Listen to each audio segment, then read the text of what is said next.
What's the best way to cope with your new divorce? My name is Goldman. I'm the director and founder of Goldman and Associates. Our firm has a primary focus on family law issues here in Michigan, and today we're going to continue our video series designed to educate and inform the public, so please subscribe to our channel. How do you cope with your new divorce? After all, it's a new situation. It's something that you didn't predict, something that you didn't expect, something you didn't plan on, and now it's foisted upon you. And what are you going to do about it? Well, you have to realize one thing.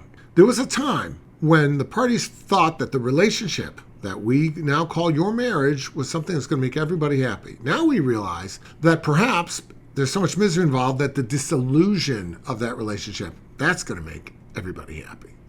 Or happier. So in that situation, you have to realize one thing. Number one, you cope with the divorce by realizing that this is something that's necessary to wind down what has been a poor relationship, an unsuccessful relationship, and you're going to move on, hopefully, to better times. It's a chapter in your life that you're closing, and you're not going to be burdened by that past. You are going to go forward with a new life and a new path. You may need some emotional support for it. You may need the support of friends and family, sometimes even professional support in the way of a therapist or some such things, just to help you not cope with the fact that you're not going to have that person who drives you nuts in your life anymore. Not that, but to help you cope with the fact that things will be changing. There will be big transition. You'll be moving to a new place. Instead of having one income to rely on besides yours, you'll have zero incomes besides yours to rely on. So it's all on you. These are big changes, big transitions. So you're going to need some support to help you through that. You should focus on yourself. Focus a little bit on working hard, putting away money. Focus on your personal health, on your exercise,